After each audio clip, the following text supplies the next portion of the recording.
My name is Igor Skirotowski. I'm Scott Camp, and you're watching Beyond the Table. A chef having a day off is unlikely without good help. Having a chef and his sous chef off at the same time is rare. We spent our day off together catching up with our Cooks Who Care peers.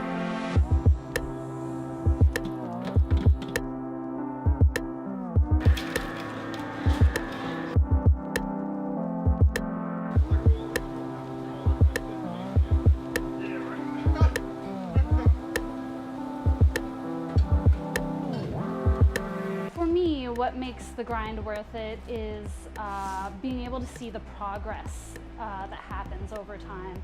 I'm in an industry where we do large number of things, and manual labor is my job. So if I can come up with processes to make something easier, more simple, and get a better result in the end, it always takes a lot of time to get there, but when you get to that point, it's the most satisfying thing ever. I guess what I should say is it's not a grind if you love what you're doing, but no, I'm not going to say that. I think when you talk about grind, you have to talk about someone that works at a place like George's Luncheonette in the Italian market. That guy's been cooking for 70 years in the same spot. That's truly a routine, that's truly a grind. So I mean, I don't feel like when I show up to work that it's a grind. I really don't. A lot of chefs will talk about being in the zone and being stressed out like that, and pushing things around and pushing forward and pushing. Sometimes I think that the better approach is to not make it such a grind, to kind of let things happen and come to you and be able to adapt. It's a little bit of an easier process for me. It makes it worth it to me because the memories that people make and the food that we give them, it's just embedded in their head that they had a great time at our restaurant. We made it happen. The passion for cooking is just like just the adrenaline you get while cooking, as far as staying focused on what you're making, on your product, on the turnout and everything. I feel like that's like one of the most important parts to me. If you had more time off, how would you use it? Oh man, I think I would go on a lot more 3-day vacations, for sure. Trips, going to see different places. I don't get out very much. You need to clear your head. This is a job. We love to do it. We love to expose ourselves and immerse ourselves in cooking and being a chef. But it's also important to kick back and be able to reset your brain. Productivity kills creativity. So it's important to be able to take time off and be able to create. That's when ideas happen, when your brain's at rest. If I had more time off, I'd probably spend it here. Just like, because we don't have, when we have days off, I know Malik and I, we cook at home. We're just always in our head. We love to cook. It just doesn't stop. We don't know what to do with ourselves when we have time off, besides just think about work, think about dishes. How can we do this better? This will look really cool on a plate. Me and him text each other oh, we should do this, we should do that. We're already planning for the winter menu, and we just started our fall menu.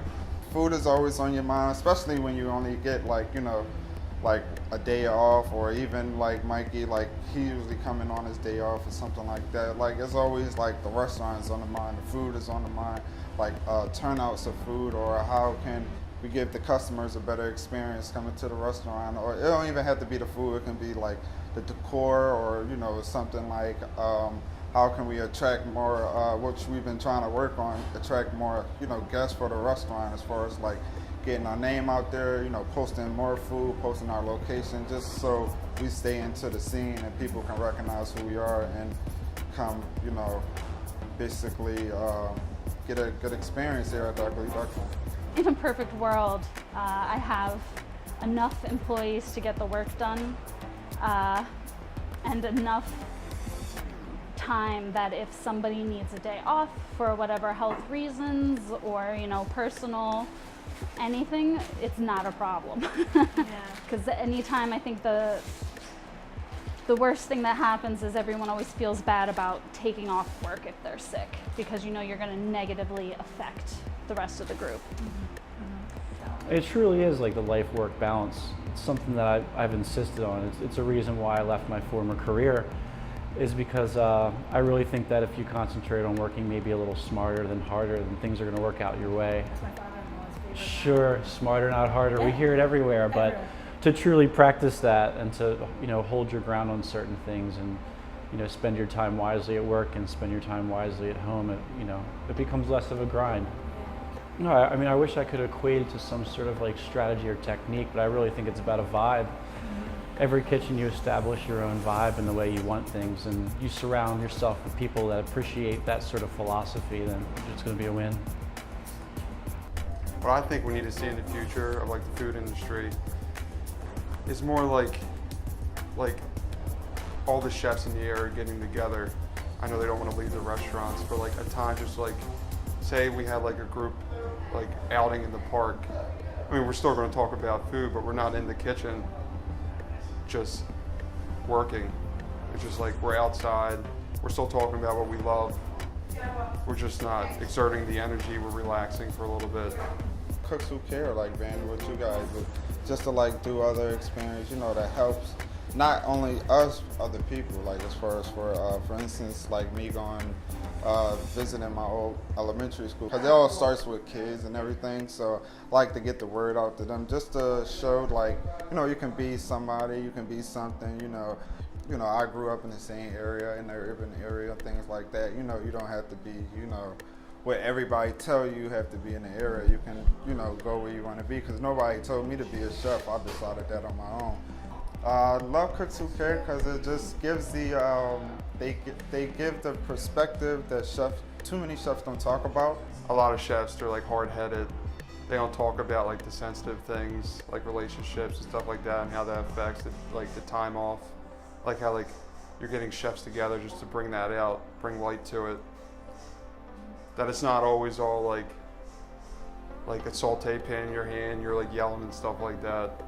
Like there is a sensitive side to the job people don't talk about. Like you need time off. People do have relationships. We talk about grind and we talk about being in the kitchen all the time and being focused and pushing. We're more than our jobs. People have told us that our whole lives. You're a chef, you're also an interviewer and a videographer and a photographer. There's more to us than just what happens here, and you can exploit those little pieces of yourself for your career, but they shouldn't necessarily define you. Love that. Well said. Yeah, well